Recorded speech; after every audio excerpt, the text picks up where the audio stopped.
বিসমিল্লাহির রহমানির রহিম। প্রিয় দেশবাসী, শিশু, কিশোর কিশোরী, তরুণ তরুণী, ছাত্রছাত্রী, বয়স্ক, বৃদ্ধ, নারী পুরুষ সবাইকে আমার সালাম জানাচ্ছি। আসসালামু আলাইকুম।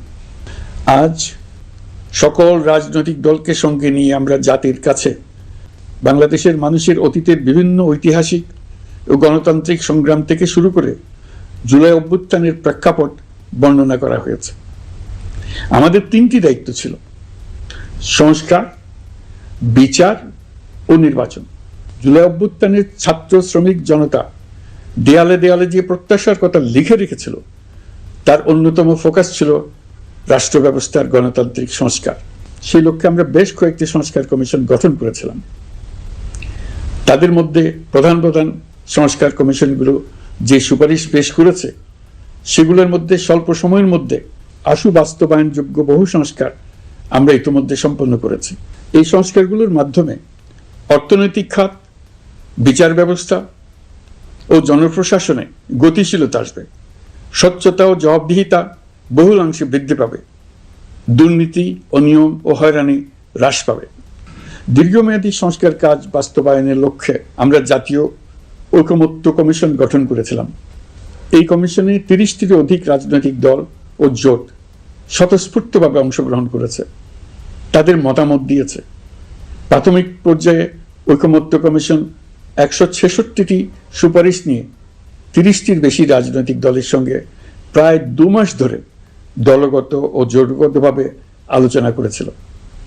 এই প্রক্রিয়ায় যেসব বিষয়ে রাজনৈতিক দলগুলোর মধ্যে ঐকমত্য প্রতিষ্ঠিত হয়েছিল সেগুলো বাদ দিয়ে কমিশনের পক্ষ থেকে 19টি মৌলিক সংস্কারের বিষয় চিহ্নিত করা হয়। দ্বিতীয় পর্যায়ে 23 দিন ধরে আলোচনা শেষে 19টি বিষয়ের বেশিরভাগ ক্ষেত্রেই ঐকমত্য প্রতিষ্ঠা করা সম্ভব হয়েছে, যদিও কয়েকটি ক্ষেত্রে কিছু কিছু রাজনৈতিক দলের নোট অফ ডিসেন্ট রয়েছে। সংস্কারের ক্ষেত্রে আমরা আমাদের লক্ষ্যে পৌঁছাতে পেরেছি। ঐকমত্য কমিশনের পরিচালনায় দেশের সকল রাজনৈতিক দল মিলে দীর্ঘদিন ধরে প্রতিনিয়ত আলাপ আলোচনার ভিত্তিতে জুলাই সনদ চূড়ান্ত হওয়ার পর্যায়ে এসছে। জুলাই সনদ একটি ঐতিহাসিক অর্জন। এটা শুধু আমাদের রাজনৈতিক ইতিহাসে নয়, বৃহত্তর পরিমণ্ডলের রাজনৈতিক ইতিহাসেও স্মরণীয় হয়ে থাকবে। দলিল তো স্মরণীয় হয়ে থাকবেই, এটা রচনার প্রক্রিয়াও স্মরণীয় হয়ে থাকবে। এই দলিল প্রণয়নের জন্য আমি সকল রাজনৈতিক দলের নেতৃবৃন্দকে এবং ঐকমত্য কমিশনের সদস্যবৃন্দকে, বিশেষ করে এই উদ্যোগের নেতৃত্ব দানকারী প্রফেসর আলী রিয়াজকে জাতির পক্ষ থেকে অশেষ কৃতজ্ঞতা ও ধন্যবাদ জানাচ্ছি। রাজনৈতিক দলের প্রতিনিধিরা অত্যন্ত সৌহার্দ্যপূর্ণ পরিবেশে আলোচনায় অংশ নিয়েছেন। মতপার্থক্য থাকা সত্ত্বেও সকল রাজনৈতিক দলের মধ্যে ঐকমত্য তৈরির চেষ্টা ছিল। আমরা আশা করছি এই ঐকমত্যের ভিত্তিতে অচিরেই রাজনৈতিক দলগুলি জুলাই সনদে স্বাক্ষর করবে এবং এর বাস্তবায়নেও ঐকমত্যে পৌঁছাবে। জুলাই সনদ বাংলাদেশে সুষ্ঠুভাবে ক্ষমতা হস্তান্তর, জবাবদিহিমূলক রাষ্ট্রীয় প্রতিষ্ঠানগুলোর স্বাধীনতা ও সক্ষমতা, নাগরিক অধিকারের সত্যিকারের বাস্তবায়ন, রাষ্ট্রীয় সম্পদ ও সামর্থ্যের ব্যবস্থাপনা নিশ্চিত করবে। আমাদেরকে নিশ্চিত করতে হবে ভবিষ্যতের কোনো সরকারই যেন আর ফ্যাসিস্ট হয়ে উঠতে না পারে। রাষ্ট্রকে এমনভাবে মেরামত করতে হবে যাতে কখনো কোথাও ফ্যাসিবাদের লক্ষণ পাওয়া গেলেই সেটিকে যেন তাৎক্ষণিকভাবে সেখানেই নির্মূল করা যায়, আর যেন 16 বছরের জন্য অপেক্ষা করতে না হয়, বহু মানুষকে প্রাণ দিতে না হয়, আমাদের যেন আরেকটি গণ অভ্যুত্থানের প্রয়োজন না হয়। জুলাই আগস্টের মানবতা বিরোধী অপরাধ মামলায় বিচার কাজ দৃঢ়ভাবে এগিয়ে চলেছে। বিচারের আনুষ্ঠানিক শুনানি পর্বও শুরু হয়েছে। ইতিহাসের নির্মম হত্যাযজ্ঞে যারা জড়িত তাদের বিচার এদেশের মাটিতে হবেই। বিচার প্রক্রিয়া ও এর ফলাফল ক্রমান্বয়ে মানুষের কাছে প্রকাশিত হতে থাকবে। বিচারের পুরো প্রক্রিয়া দেশবাসীর কাছে স্বচ্ছ ও দৃশ্যমান রাখা হচ্ছে। এবার আমাদের সর্বশেষ দায়িত্ব পালনের পালা, নির্বাচন অনুষ্ঠান।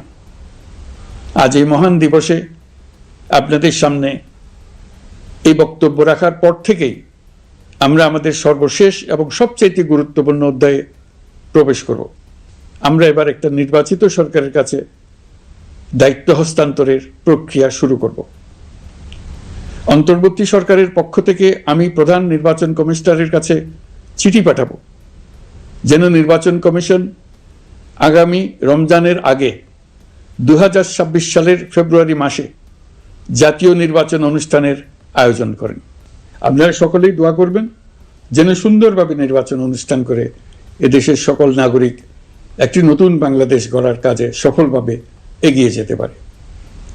আমরা সরকারের পক্ষ থেকে এই নির্বাচন যাতে সুষ্ঠু, শান্তিপূর্ণ এবং উৎসবমুখরভাবে সম্পন্ন করা যায় সেজন্য সকল প্রকার সাহায্য সহযোগিতা প্রদান করব। এবারের নির্বাচন যেন আনন্দ উৎসবের দিক থেকে, শান্তি শৃঙ্খলার দিক থেকে, ভোটার উপস্থিতির দিক থেকে, সৌহার্দ্য ও আন্তরিকতার দিক থেকে দেশের ইতিহাসে স্মরণীয় হয়ে থাকে। সেই জন্য সকল আয়োজন সম্পন্ন করতে আগামীকাল থেকে আমরা সকলেই মানসিক প্রস্তুতি ও প্রাতিষ্ঠানিক আয়োজন শুরু করব। নির্বাচনে ভোটারদের সম্পর্কে দুই একটা কথা বলতে চাই।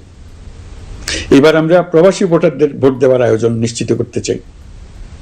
অর্থনৈতিক দিক থেকে সম্পূর্ণ বিধ্বস্ত বাংলাদেশ যে আবার দ্রুত ঘুরে দাঁড়াতে পেরেছে তার বড় কারণ হলো আমাদের রেমিটেন্স যোদ্ধাদের ঐতিহাসিক অবদান। নির্বাচনে তাদের অংশগ্রহণ নিশ্চিত করার জন্য নির্বাচন কমিশন প্রস্তুতি নিচ্ছে। নারী ভোটাররা যেন দেশের সর্বত্র নির্দ্বিধায় আনন্দোৎসব সহকারে তাদের ভোট দিতে পারে এটা নিশ্চিত করতে চাই। এবার যেন কেন্দ্রে কেন্দ্রে নারী ভোটারদের ঢল নামে, আমরা সেই লক্ষ্যে সমস্ত ব্যবস্থা গ্রহণ করব। দেশের মানুষের ভোটাধিকার কেড়ে নেবার কারণে গত 15 বছর ধরে নাগরিকবৃন্দ ভোট দিতে পারেনি।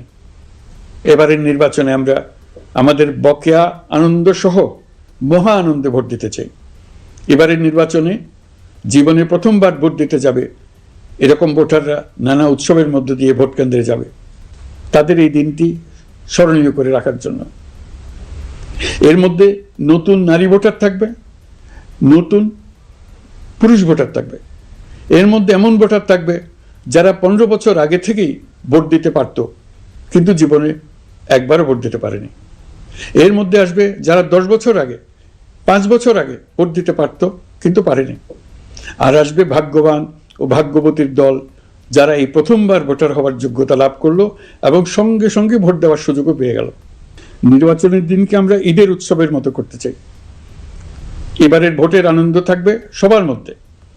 আপনারা সবাই বাচ্চা কাচ্চাদের নিয়ে ভোট কেন্দ্রে যাবেন। নাগরিক অধিকার প্রয়োগের মহা আনন্দ পরবর্তী বংশধরদের কাছে তুলে ধরার জন্য এখন থেকে প্রতিদিন আলাপ আলোচনা করুন। আপনার এলাকায় ভোটদান ব্যবস্থা কেমন হলে সুন্দর হয়, কেমন হলে আনন্দমুখর হয়, সেটা আগে থেকে ঠিক করার জন্য নতুন বাংলাদেশ গড়ার কাজের ভিত্তি রচনা হবে এবারের নির্বাচনে। তার জন্য প্রস্তুতি নিন। প্রিয় দেশবাসী, দেশের ইতিহাসে এখন পর্যন্ত যতগুলো বড় সংঘাত, সহিংসতার ঘটনা ঘটেছে তার সবগুলোর নেপথ্য কারণ ছিল ত্রুটিপূর্ণ নির্বাচন। ত্রুটিপূর্ণ নির্বাচনের মধ্য দিয়ে কোনো দল যদি গায়ের জোরে নির্বাচিত হয়ে ক্ষমতায় আসে তার চূড়ান্ত পরিণতি কি তার জুলাই অভ্যুত্থান আমাদের দেখিয়ে দিয়েছে। আমরা ইতিহাসের কলঙ্কিত কোনো অধ্যায়ের পুনরাবৃত্তি আর করতে চাই না। আপনারা প্রত্যেকেই অবগত আছেন একটা গোষ্ঠী নির্বাচনকে বাধাগ্রস্ত করার জন্য উন্মুখ হয়ে আছে। তারা দেশের গণতান্ত্রিক অগ্রযাত্রাকে ব্যাহত করতে দেশের বাইরে বসে ভেতরে থেকে নানা অপচেষ্টায় লিপ্ত রয়েছে। আমাদেরকে অবশ্যই খেয়াল রাখতে হবে তারা যেন নির্বাচনকে সংঘাতময় করে তোলার কোনো রকমের সুযোগ না পায়। মাথায় রাখবেন, পরাজিত শক্তি নির্বাচনের আগ পর্যন্ত বারবার মাথাচাড়া দিয়ে ওঠার চেষ্টা করবে, কিন্তু একটি অবাধ, সুষ্ঠু, নিরপেক্ষ নির্বাচন সফলভাবে আয়োজন করা গেলে অপশক্তির পরাজয় চূড়ান্ত হবে। নির্বাচন সংক্রান্ত বিষয়ে প্রতিনিয়ত পরামর্শ নেওয়ার জন্য আমরা প্রযুক্তির সাহায্য নেব। এই জন্য একটি অ্যাপ তৈরির উদ্যোগ নিচ্ছি। দ্রুত এই অ্যাপটি চালু হবে। আপনারা আপনাদের সকল পরামর্শ, সকল মতামত, সকল আশঙ্কা এবং উদ্যোগের কথা এই অ্যাপের মাধ্যমে আমাদেরকে জানাবেন। আমরা তা যথাযথ কর্তৃপক্ষকে জানিয়ে দেব, সমস্যা সমাধানের জন্য ব্যবস্থা নেব। রাজনৈতিক দলগুলোর প্রতি আমার আহ্বান থাকবে, আপনাদের নির্বাচনী ইশতেহারে, আপনাদের প্রতিশ্রুতি, প্রতিজ্ঞা, পরিকল্পনায় কোনো কিছুতেই যেন তরুণরা বাদ না পড়ে। নারীরা বাদ না পড়ে। মনে রাখবেন, যে তরুণ তরুণীরা বাংলাদেশকে বদলে দিয়েছে তারা বিশ্বকেও বদলে দেওয়ার ক্ষমতা রাখে। আপনার দল থেকে তাদেরকে সেই সুযোগ দেওয়ার উদ্যোগ নেন। আগামী নির্বাচনে সবাই নিরাপদে যার যার পছন্দের প্রার্থীকে ভোট দেবে, এটা নিয়ে কারো কোনো আপত্তির সুযোগ রাখা যাবে না। আমরা সবাই সবার পছন্দের প্রতি সম্মান দেখাবো, এটাই হোক আমাদের প্রতিজ্ঞা। প্রিয় দেশবাসী, আপনারা জানেন সরকার দায়িত্ব গ্রহণের পরপরই দেশের দক্ষিণ ও উত্তরাঞ্চলে যে ভয়াবহ বন্যা পরিস্থিতি তৈরি হয়েছিল তা ফসল উৎপাদনে ব্যাপক ক্ষতি সাধন করেছে। এর ফলে নিত্য প্রয়োজনীয় পণ্যের মূল্য বৃদ্ধির আশঙ্কা হয়েছিল। তবে সংশ্লিষ্ট প্রতিষ্ঠান ও কর্তৃপক্ষের যথাযথ পদক্ষেপ, নজরদারি ও মধ্যস্বত্বভোগীদের দৌরাত্ম্য কমানোর ফলে এটি এড়ানো গেছে। বিশেষ করে এবছরের পবিত্র মাহে রমজান মাস থেকে শুরু করে এখন পর্যন্ত বাজার পরিস্থিতি স্থিতিশীল রয়েছে। মূল্যস্ফীতির নিয়ন্ত্রণ ছিল আমাদের জন্য সবচেয়ে বড় চ্যালেঞ্জ। ভঙ্গুর অর্থনীতি ও বন্যার কারণে খাদ্য মূল্যস্ফীতি হয়েছিল প্রায় 14%। এখন সেটা অর্ধেকে নেমে আসছে। আমরা আশা করছি ডিসেম্বরের মধ্যে এটা 6% নেমে আসবে। এই জুন মাসে দেশের সার্বিক মূল্যস্ফীতি কমে 8.48% হয়েছে, যা বিগত 35 মাসের মধ্যে সর্বনিম্ন। এই নিয়ে 4 মাস ধরে সার্বিক মূল্যস্ফীতি ক্রমান্বয়ে কমেছে। বর্তমান অন্তর্বর্তীকালীন সরকারের প্রতি প্রবাসীদের অসীম আস্থার ফলে মুদ্রা বাজারেও স্থিতিশীলতা ফিরে এসছে। গত অর্থ বছরে ব্যাংকিং চ্যানেলে রেকর্ড $3033 কোটি প্রবাসী আয় দেশে এসছে। রপ্তানি আয়ে প্রায় 9% প্রবৃদ্ধি হয়েছে। এর ফলে টাকা শক্তিশালী হয়েছে। অনেক বছর পর ডলারের বিপরীতে টাকার মান বাড়ছে। গত 11 মাসে বৈদেশিক পাওনাদারদের পাওনা সুদ ও আসল বাবদ $4 বিলিয়ন অর্থাৎ $400 কোটি অর্থ পরিশোধ করা হয়েছে, যা এ যাবৎকালের সর্বোচ্চ। আগের বকেয়া আদায় পরিশোধের পরও বৈদেশিক মুদ্রার রিজার্ভ বাড়ছে। আগামীতে এই ধারা বজায় থাকবে বলে আমরা আশা করি। বিদেশি বিনিয়োগ বৃদ্ধিতে বিভিন্ন উদ্যোগ নেওয়ার ফলে এই বছরের প্রথম 3 মাসে বিদেশি বিনিয়োগ এসছে $10,500 কোটি।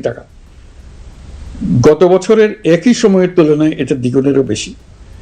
আর অক্টোবর থেকে হিসাব করলে 6 মাসে ফরেন ডাইরেক্ট ইনভেস্টমেন্ট এসছে $16,500 কোটি, যা গত সরকারের আমলের শেষ 6 মাসের তুলনায় দ্বিগুণ।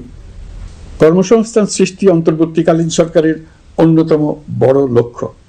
সম্প্রতি হংকং ভিত্তিক শিল্পগোষ্ঠী হান্ডা বাংলাদেশের বস্ত্র তৈরি পোশাক খাতে $250 মিলিয়ন বিনিয়োগের প্রতিশ্রুতি নিয়ে এসছে, যা এই খাতে চীনা কোনো কোম্পানির একক সর্বোচ্চ বিনিয়োগ। তাদের এই বিনিয়োগের ফলে 25,000 লোকের কর্মসংস্থান হবে। আমরা দৃঢ়ভাবে বিশ্বাস করি হান্ডার এই বিনিয়োগ আরও চীনা কোম্পানিকে এই দেশে বিনিয়োগের জন্য উৎসাহিত করবে। এর মাধ্যমে আমাদের তরুণ তরুণীদের কর্মসংস্থানের পথ খুলবে। গত 16 বছরে দেশ থেকে যে বিপুল পরিমাণ অর্থ পাচার হয়ে গিয়েছে, আমরা সেটা ফিরিয়ে আনার উদ্যোগ নিয়েছি। এই দীর্ঘ আইনি প্রক্রিয়ার জন্য সরকার নামকরা বিদেশি আইনি প্রতিষ্ঠানকে নিয়োগ দিয়েছে। যথাযথ আইনি পদক্ষেপের ফলে বিশ্বের বিভিন্ন দেশে ফেসিবাদী দুর্বৃত্তরা যে অর্থ সম্পদের পাহাড় গড়েছে তার কিছু কিছু ইতিমধ্যে জব্দ হয়েছে। এই কার্যক্রম সঠিকভাবে চালিয়ে যেতে পারলে অল্প সময়ের মধ্যে আরও কিছু ইতিবাচক ফলাফল পাওয়া যাবে বলে আমি বিশ্বাস করি। দেশের ভেঙে পড়া অর্থনীতিকে মজবুত করতে হলে আমাদের চিন্তায় মৌলিক পরিবর্তন আনতে হবে। আমি বরাবরই বলে এসেছি, এদেশের নদী ও বিশাল সমুদ্র আমাদের মূল্যবান সম্পদ। আমরা এই সম্পদকে কাজে লাগিয়ে সমান্তরালভাবে পানিভিত্তিক অর্থনীতি গড়ে তুলতে চাই। আমরা প্রায় ভুলে যাই যে বঙ্গোপসাগরের একটা অংশও আমাদের দেশ। এর পরিমাণ আমাদের মোট জমির পরিমাণের চাইতে বেশি। আমরা প্রায় সবসময় জমিভিত্তিক আমাদের অর্ধেক দেশ নিয়ে মাথা ঘামাই, বাকি পানিভিত্তিক অর্ধেক দেশকে হিসাবেই ধরি না, কারণ আমরা ওই অংশে বসবাস করি না। আমরা তো হাওর বাওরেও বসবাস করি না, তাই বলে তো তাকে হিসাবের বাইরে রাখেন। এখন থেকে আমাদের অংশের বঙ্গোপসাগরকে আমরা আমাদের দেশের মূল্যবান অংশ, এই কথা সবসময় মাথায় রেখে অগ্রসর হব। এই অংশের পানির উপর দিয়ে দেশ বিদেশের সঙ্গে আমরা বাণিজ্য করব, তার মাধ্যমে আমরা পুরো পৃথিবীকে আমাদের প্রতিবেশী বানাবো। এই পানির মধ্যে আছে অফুরন্ত সম্পদ, মৎস্য সম্পদ, যা প্রতি বছর ফসল দেয়। এই পানির নিচে আছে অফুরন্ত গ্যাস, এর সব কিছুকে নিয়েই প্রতিনিয়ত আমাদের চিন্তাভাবনাকে চালিত করতে হবে। বর্তমান সরকার চট্টগ্রাম বন্দর ব্যবস্থাপনাকে নতুন করে সাজানোর উদ্যোগ নিয়েছে। সরকার সম্প্রতি বাংলাদেশ নৌবাহিনী পরিচালিত ড্রাই ডক লিমিটেডকে নিউ মুরিং টার্মিনাল কন্টেইনার হ্যান্ডলিংয়ের দায়িত্ব দিয়েছে। তারা কাজ শুরু করা মাত্রই কিছু ইতিবাচক পরিবর্তন এসছে।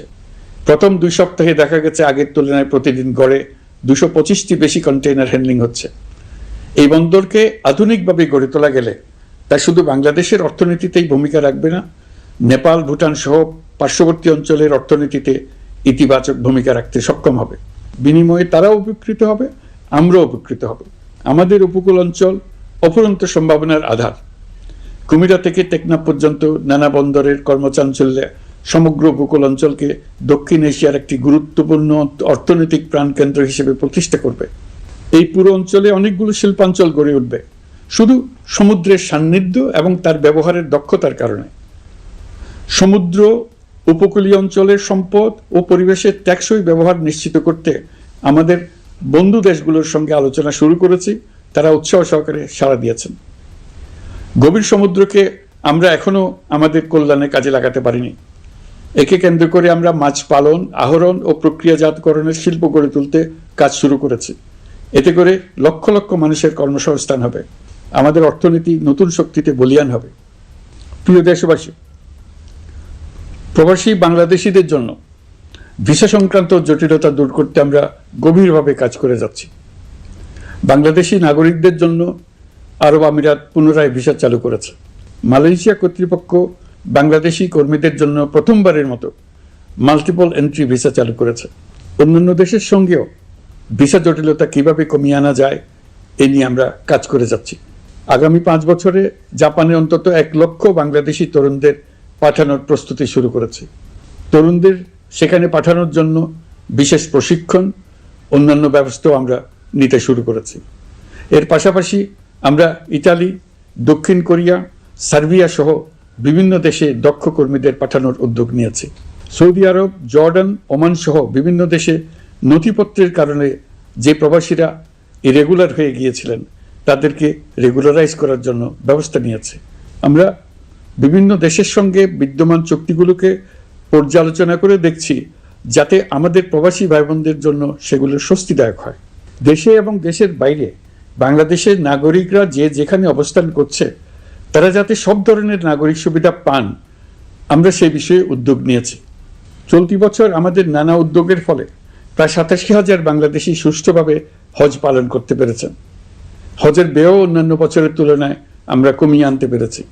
হাজিরা যাতে নির্বিঘ্নে হজ সম্পন্ন করতে পারে সেজন্য লাব্বায়েক নামে অ্যাপ চালু করেছে, যার মাধ্যমে ঘরে বসেই হাজিদের আত্মীয় স্বজন, পরিবার পরিজন তাদের অবস্থান প্রতি মুহূর্তে জানতে পেরেছেন।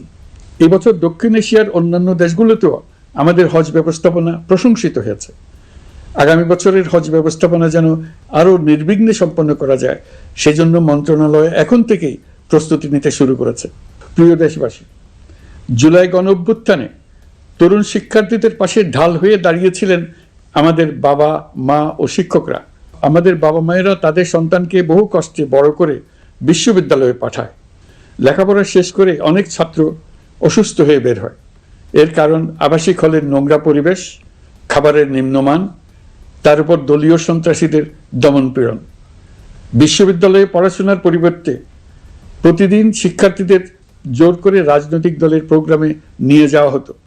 প্রশাসন ও শিক্ষকরা সবই জানতেন, অথচ কেউ এটি থামাতে পারেননি, চেষ্টাও করেননি। কারণ শিক্ষকদের একটি বড় অংশ প্রমোশনের জন্য, সুবিধার জন্য দলীয় রাজনীতিতে জড়িত ছিলেন, নিপীড়কের ভূমিকায় ছিলেন। প্রতিটি বিশ্ববিদ্যালয়ের আবাসিক হলগুলোতে দলীয় সন্ত্রাসীদের নিয়ন্ত্রণ আর অমানসিক নির্যাতন চলত। সেখানে গড়ে তোলা হয়েছিল টর্চার সেল।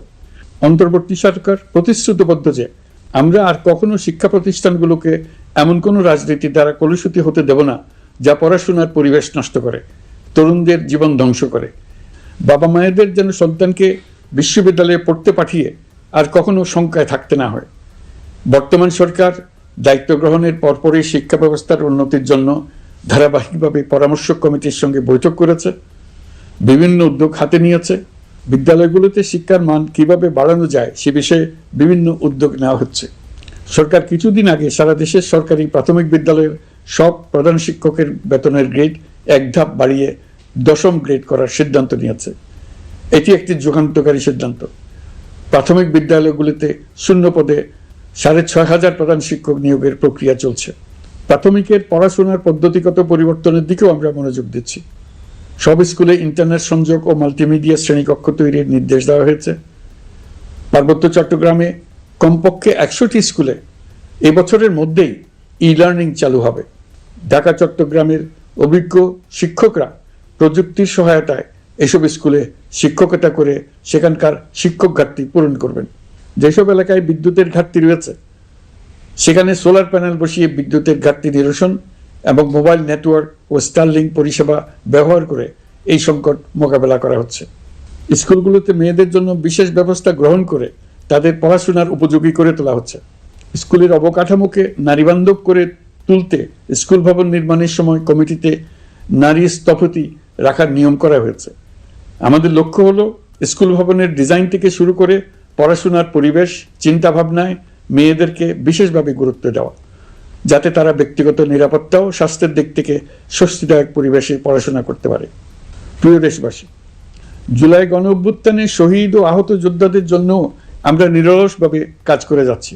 এখন পর্যন্ত 775টি শহীদ পরিবারকে প্রায় 100 কোটি টাকার সঞ্চয়পত্র ও মাসিক ভাতা বাবদ ব্যাংক চেক দেওয়া হয়েছে। অবশিষ্ট যারা আছেন তাদেরও কয়েকটি আইনগত বিষয় নিষ্পত্তি সাপেক্ষে সঞ্চয়পত্র দেওয়ার প্রক্রিয়া চলছে। এর পাশাপাশি আহত 13,800 জন জুলাই যোদ্ধাকে 3টি ক্যাটাগরিতে নগদ টাকা ও চেক বাবদ 153 কোটি 4 লাখ টাকা প্রদান করা হয়েছে। 78 জন অতি গুরুতর আহত জুলাই যোদ্ধাকে সিঙ্গাপুর, থাইল্যান্ড, তুরস্ক এবং রাশিয়ার উন্নত চিকিৎসার জন্য পাঠানো হয়েছে এবং চিকিৎসা ব্যয় বাবদ এ পর্যন্ত প্রায় 100 কোটি টাকা ব্যয় হয়েছে। আহতদের পুনর্বাসনের জন্য সরকারের সবকটি মন্ত্রণালয়ের সম্মিলিত প্রচেষ্টায় বিভিন্ন ধরনের উদ্যোগ নেওয়া হচ্ছে। ফ্যাসিবাদী সরকারের আমলে দেশের শহরে বন্দরে হাজারো প্রতিষ্ঠান, সড়ক, সেতু, সেনানিবাস, যুদ্ধজাহাজ, স্কুল, কলেজ, বিশ্ববিদ্যালয়ের নাম পরিবর্তন করে স্বৈরাচার তার নিজের এবং নিজের পরিবারের সদস্যদের নামে চালু করেছিল। আমরা সব নাম পরিবর্তন করে আগের নাম বা মানানসই নাম করে দিয়েছি।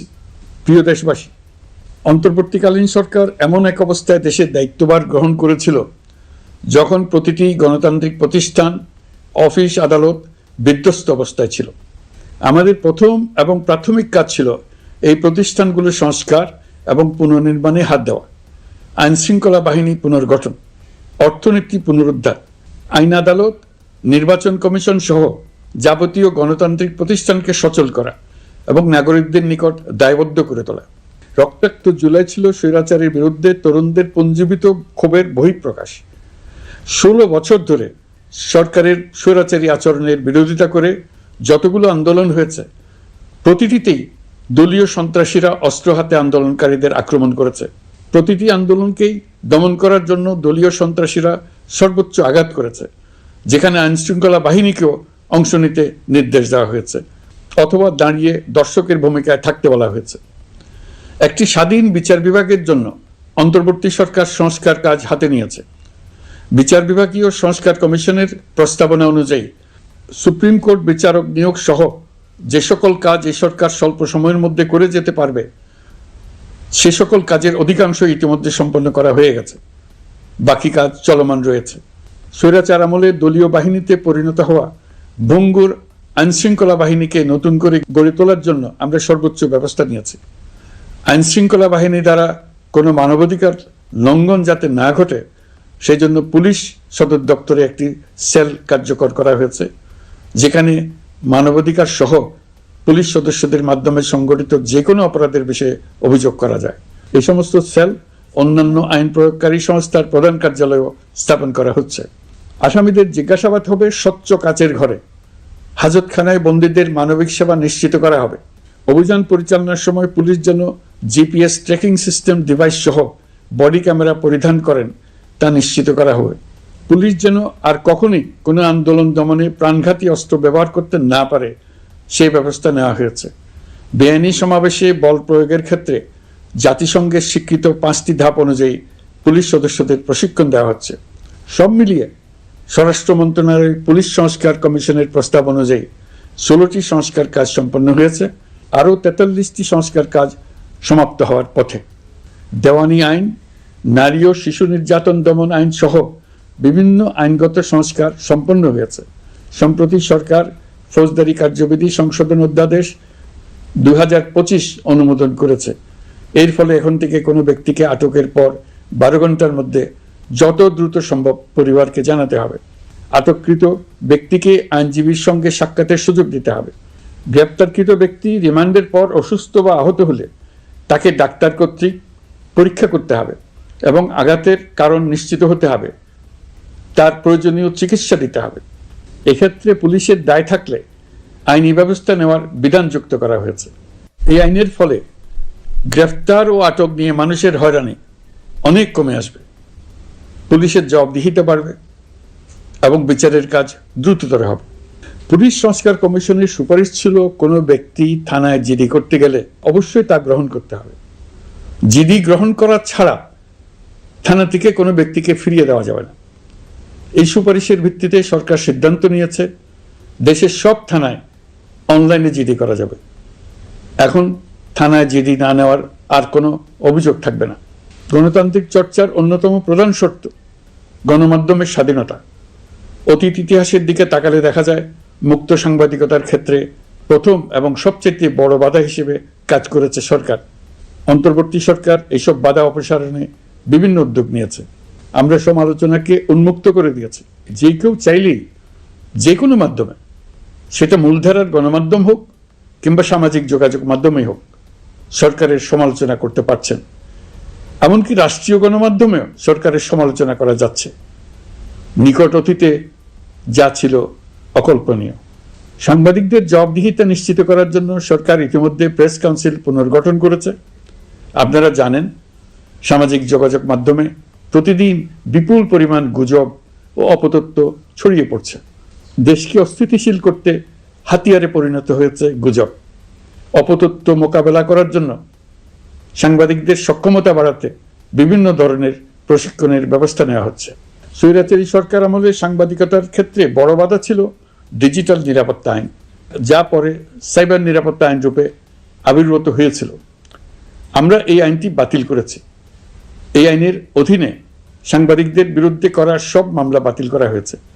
সংবাদ মাধ্যমের স্বাধীনতা নিশ্চিতকরণে এটি একটি বড় অগ্রগতি। নতুন যে আইন প্রণীত হয়েছে তাতে আগের আইনের নিবর্তনমূলক 9টি ধারা বাদ দেওয়া হয়েছে। আগের আইনের আওতায় করা 95% মামলায় এসব ধারায়। আমরা বিশ্বাস করি নতুন আইন প্রণয়নের পর সাংবাদিকদের আইনি হয়রানি বন্ধ হবে। গত বছর মানুষের প্রতিবাদকে স্তব্ধ করে দিতে ফ্যাসিবাদী সরকার ইন্টারনেট বন্ধ করে দিয়েছিল, যাতে গোপনে তারা দমন নিপীড়ন হত্যাকাণ্ড চালাতে পারে। অন্তর্বর্তী সরকার সাইবার সুরক্ষা আইন সংশোধন করে নতুন অধ্যাদেশে প্রথমবারের মতো ইন্টারনেটকে মৌলিক অধিকার হিসেবে অন্তর্ভুক্ত করেছে। সম্প্রতি আন্তর্জাতিক bandwidth real time internet traffic পরিবহনে 4 টেরাবাইট সেকেন্ডের মাইলফলক অতিক্রম করেছে বাংলাদেশ সাবমেরিন কেবলস পিএলসি। বাংলাদেশে ইন্টারনেট সেবার মান ভালো করতে সরকারের পক্ষ থেকে সর্বোচ্চ উদ্যোগ নেওয়া হয়েছে। প্রিয় দেশবাসী, আপনাদের আহ্বানে একটি ঐতিহাসিক সন্ধিক্ষণে আমরা দায়িত্বভার গ্রহণ করেছিলাম। জুলাই অভ্যুত্থানে সৃষ্ট নতুন বাংলাদেশের যে অভূতপূর্ব সম্ভাবনা জাগ্রত হয়েছে, তাকে এগিয়ে নিতে আপনারা আমাদেরকে দায়িত্ব দিয়েছিলেন। গত 12 মাস ধরে আপনাদের সবাইকে সাথে নিয়ে জুলাইয়ের দাবি পূরণের চেষ্টা করে যাচ্ছি। আসুন আজ জুলাই গণ অভ্যুত্থান দিবসে প্রতিজ্ঞাবদ্ধ হই এই জাতিকে আমরা আর কখনো বিভক্ত হতে দেব না। আমরা সকল নাগরিকের প্রতি মর্যাদাশীল থাকব, তিনি যেই পরিচয়েরই হন না কেন। আমরা দৈনন্দিন জীবনে নানা ঘাত প্রতিঘাতে সাময়িকভাবে যদি পথভ্রষ্ট হয়েও পড়ি, প্রতি বছর জুলাই আমাদেরকে নতুন করে ঐক্যবদ্ধ হতে শক্তি যোগাবে। জুলাই তরুণদের উসিলায় জাতির আত্ম আবিষ্কারের মাস, ভুল ভ্রান্তি শুধরে নেবার মাস, গর্তে পড়ে যাওয়ার প্রবণতা থেকে নিজেদেরকে রক্ষা করার মাস। জুলাই গ্রামে গঞ্জে, সরকারি বেসরকারি স্কুল কলেজে, বিশ্ববিদ্যালয়ে, ফসলের মাঠে, ঘরে বাড়িতে কিশোর কিশোরী তরুণ তরুণীদের কাছ থেকে তাদের আকাঙ্ক্ষাগুলো জেনে নেওয়ার মাস। নির্বাচন আসছে।